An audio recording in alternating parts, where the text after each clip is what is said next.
ঝাড়খণ্ডে সন্ন্যাসিনী হিতবাদী অবধূতিকা কি করে আত্মহত্যা করলেন, এর পেছনে প্ররোচিত পথে কারা ছিলেন? তবুও মিছিল, ঝাড়খণ্ডে বিশাল মিছিল।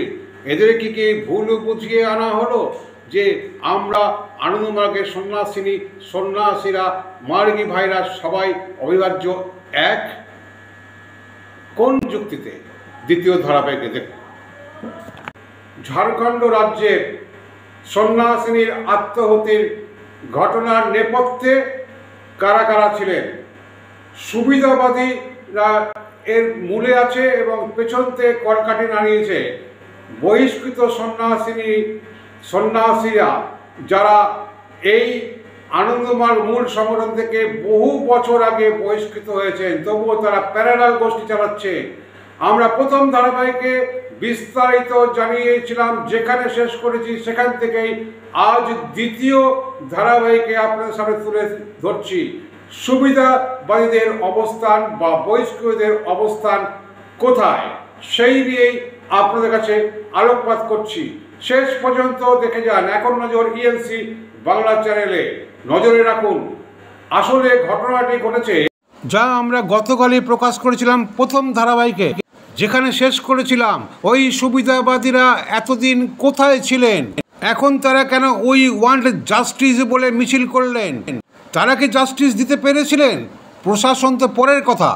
এই যেন আরজি কর হাসপাতাল সহ সারা ভারতবর্ষের স্বাস্থ্য হাসপাতাল কেন্দ্রগুলিতে যেভাবে ধর্ষণ এবং আত্মহত্যার পথে প্ররোচিত করা হচ্ছে, সেই ক্ষেত্রে তারও ভয়ঙ্কর রূপ কিন্তু এই আনন্দমার্গ প্রচার সংঘের থেকে যারা বহিষ্কৃত হয়েছে, তারা প্রশাসনের এক অংশের সহযোগিতায় কিন্তু তারা আজও বলিয়ান এবং সন্ত্রাস থেকে আরম্ভ করে খুন রাহাজানি থেকে শুরু করে বিভিন্ন মামলায় তারা জেল পর্যন্ত খেটেছে। আর এরাই হচ্ছে আমাদের অন্তত দেখা যাচ্ছে এরা প্রকৃত অর্থেই সুবিধাবাদী, যারা প্যারালালভাবে বেআইনিভাবে অবৈধভাবে এই গোষ্ঠী চালাচ্ছে আনন্দমার্গ প্রচার সংঘ নাম দিয়ে। প্রশ্ন উঠেছে এতদিন তারা কোথায় ছিলেন? এখন বলছে আমরা অবিভাজ্য, আনন্দমার্গের সঙ্গে আমরা এক আছি, আমরাও আনন্দমার্গী।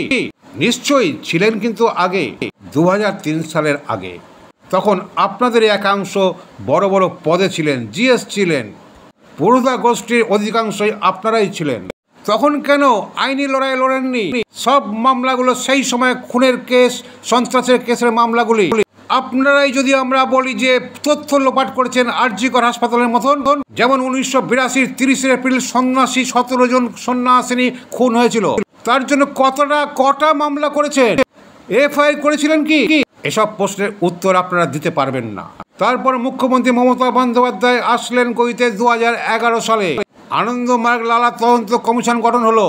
রিপোর্টে কি ছিল বা কি আছে তার প্রকাশ হলো না। তার বিরুদ্ধে কটা আন্দোলন কলকাতার বুকে করেছেন আপনারা বলতে পারবেন? কখনোই বলতে পারবেন না।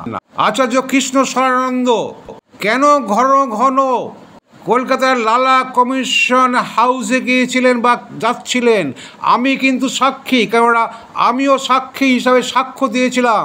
আমি যে তালিকা প্রকাশ করেছিলাম সেই তালিকা অনুযায়ী কলকাতার গ্রুপ যারা বহিষ্কৃত তারা কি তদবির করেছিলেন কমিশনকে আরও এগিয়ে নিয়ে যাওয়ার স্বার্থে? কোনো প্রশ্নের উত্তর দিতে পারবেন না। এখন গল্প সাজাচ্ছেন যে আত্মহত্যের ঘটনায় প্ররোচিত করেছিল কিছু জন। কখনো বলছেন পুরুলিয়ার হেডকোয়ার্টার রাঁচি গ্রুপ এবং কলকাতা গ্রুপ সব একসঙ্গেই আছি আমরা আনন্দমার্গী। এই ভুল বার্তা, মিথ্যে কথা বলে সকলকে একজোট করে ঝাড়খণ্ডে মহা মিছিল নামক আপনারা মিছিল করলেন। এসবই কি আইওয়াস?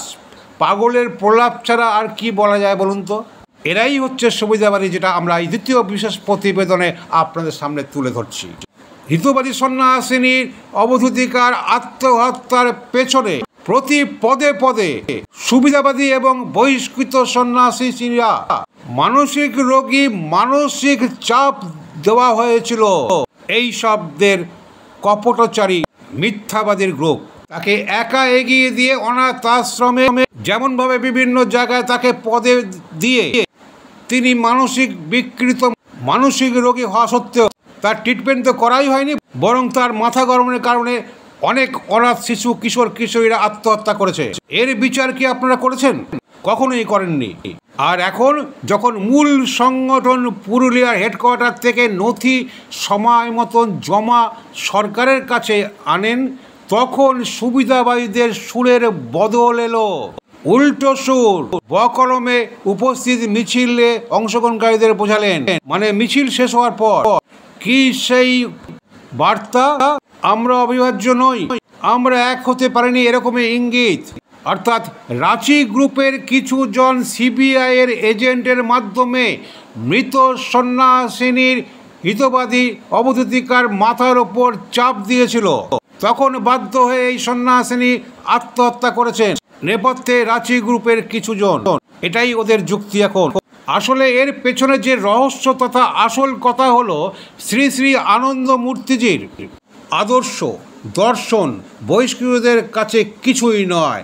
আসল উদ্দেশ্যই ছিল জমি কেনা বেচার বকরা পাওয়া বেআইনি পথে, এবং আদালতে মামলায় পর্যুদস্ত এই বহিষ্কৃতরা নিজেদের বাঁচার স্বার্থে যাতে প্ররোচনা নামক যুক্তি খাড়া করে দেখাতে পারে যে মূল সংগঠনের বর্তমান পদাধিকারীরাই এই দিদির আত্মহত্যার কারণ। সাজানো ছকের কারণ এটাই। তাই অনেকে মনে করছেন এই হিতবাদী দিদিকেই এমনভাবে একা ফেলে দিয়ে লড়াইয়ের মুখোমুখিতে এগিয়ে নিয়ে যাওয়া হবে যে প্রয়োজনে আগের ইতিহাস অনুযায়ী কাউকে মারবে বা আত্মহত্যার পথে প্ররোচিত করতে পারবে এই সন্ন্যাসিনী হিতবাদী অবধূতিকা। অর্থাৎ মৃত্যুর ফাঁদ না হলে তো লড়াই জমবে না। বহিষ্কৃতরা সারা দেশের বিভিন্ন মামলায় পর্যুদস্ত হয়ে আছে, প্রমাণ করতে পারছে না যে তারা আসল আনন্দমার্গী, তারা যে বহিষ্কৃত এটা প্রমাণ রুখতে পারছে না বিভিন্ন মামলা আদালতে। তারা এও জানেন যে এই সন্ন্যাসিনী অল্পেতেই মাথা গরম, অনেকেই তার মাথা গরমের ইতিহাস জানে। অনাথ আশ্রমগুলিতে আত্মহত্যা করেছেন যারা, এই চ্যানেল এবং সংবাদপত্রে একমাত্র আমরাই প্রকাশ করেছিলাম, যার নেপথ্যে এই আত্মহুতি যা সম্প্রতি যিনি মারা গেছেন সেই সন্ন্যাসিনী হিতবাদী অবধূতিকা নেপথ্যে মূল কারিগর বলে জানা যাচ্ছে। অর্থাৎ এই দিদি একজন বিকৃত মস্তিষ্কের, যার কোনো ট্রিটমেন্টই করেনি বহিষ্কৃত গ্রুপরা। প্রমাণ দিতে পারবেন? প্রশ্ন উঠেছে এখানেই যে এই সন্ন্যাসিনীকে তারা বিকৃত মস্তিষ্ক থেকে ভালো ট্রিটমেন্ট করে তাকে সুস্থ মস্তিষ্কের সুস্থ মানুষের জায়গায় আনতে পেরেছেন, তবুও তাকে পোস্টিং দিয়েছেন একের পর এক বিভিন্ন অনাথ আশ্রমে। ঝাড়খণ্ড নাম একটাই, তাই সেখানেও আবার দ্বিতীয় আত্মহত্যার ঘটনা ঘটল। এখানে নেপথ্যের কারিগর যারা, তাদের সুবিধাবাদী যারা, তাদের মাঝখানে ছকের বলি হলেন এই হিতবাদী সন্ন্যাসিনী। অবৈধ এই প্যারালাল গোষ্ঠীর সুবিধাবাদীরাই আত্মহুতি হওয়া হিতবাদী সন্ন্যাসিনী দিদিকে ঝাড়খণ্ডে একা ফেলে ট্রাম্প কার্ড ব্যবহার করেছে। এভাবেই 5 একর জমি নিয়ে তাই ডবল ট্রাম্প কার্ড খেলা থেকে রেজাল্ট পাওয়ার আশায় ছিল এতদিন। যদিও তারা হিতবাদী সন্ন্যাসিনীর মৃত্যু চায়নি, তবে চেয়েছিল কি, ছক অনুযায়ী ভেবেছিল হিতবাদী সন্ন্যাসিনী যেহেতু মাথা গরমের মানুষ, পরিস্থিতির চাপে তিনি কাউকে খুন করতে পারেন বা কেউ আত্মহত্যা করতে পারে, যেমন হয়েছিল এর আগে। তাই এই দিদিকে একা লড়তে প্ররোচিত করেছিল, পেছনে কিন্তু কেউ এগিয়ে আসেনি। আজ তারা মহা মিছিল করে গম্ভীরাস্ত্র ফেলে সকলকে ঐক্যবদ্ধ করার চেষ্টা করছে, যাতে ছন্নছাড়া এই কলকাতা গ্রুপ আবার সংগঠিত হয়ে মামলা মোকদ্দমায় কিছুটা যদি অক্সিজেন পায়। আসলে কোনো রাস্তা নেই তো, অবৈধ যারা অবৈধই থাকে। শ্রী শ্রী আনন্দ মূর্তিজির দেখানো পথ আদর্শ দর্শন যারা ফলো করতে পারে না, যারা শুধু পদের লালসায় এবং টাকা পয়সার লোভে, তারা কি করে সন্ন্যাসিনীর পোশাক পরার অধিকার পায়? মৃত দিদি ভাইয়েরও জানা ছিল না এই কলকাতা গ্রুপ কতটা ভয়ঙ্কর। যারা বহিষ্কৃত সন্ন্যাসিনীর একাংশ, সবাই কিন্তু নয়। তাকে নিয়ে সাজানো হয়ে যে ছক, তার শিকার তিনি নিজেই হবে, এই ধারণা কখনোই ছিল না সন্ন্যাসিনী হিতবাদী সন্ন্যাসিনী।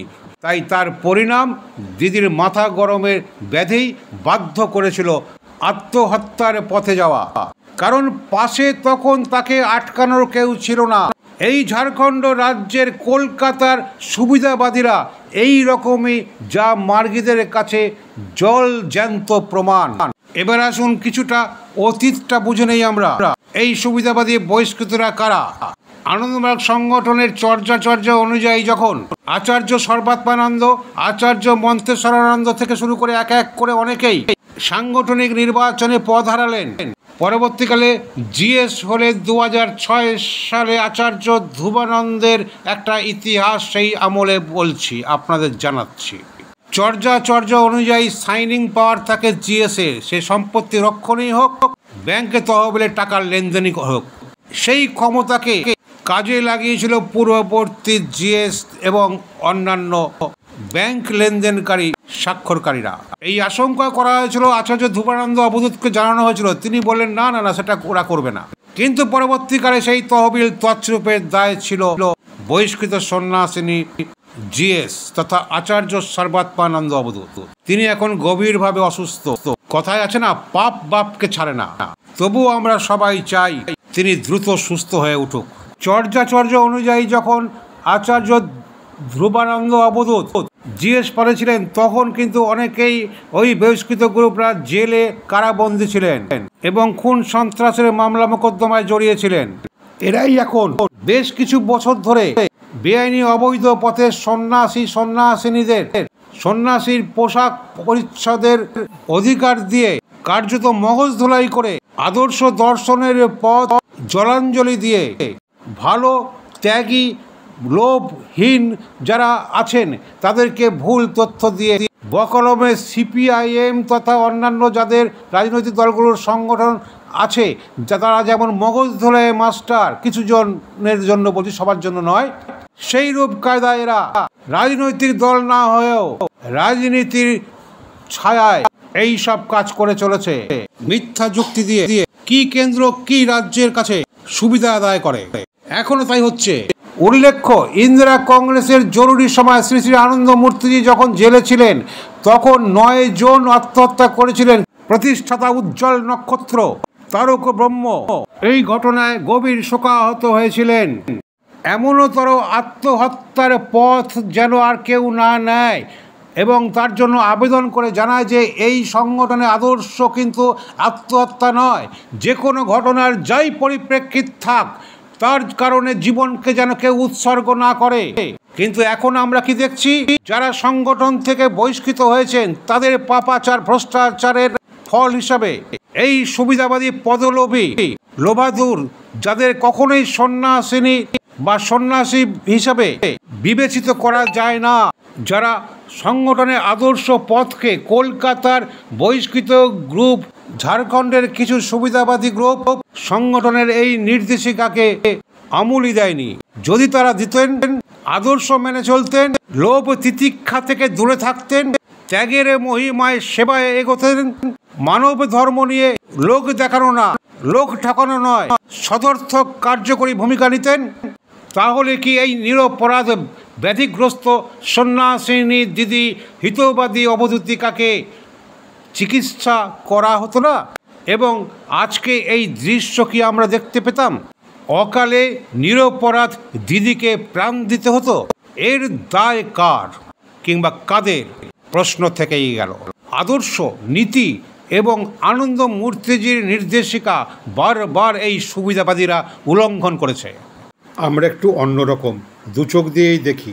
দ্বিতীয় ধারাবাহিক এখানেই শেষ করলাম। নমস্কার, ভালো থাকুন, মান আর হুঁশ নিয়ে মানুষের সেবায় থাকুন, এই হচ্ছে আমাদের প্রার্থনা। নমস্কার।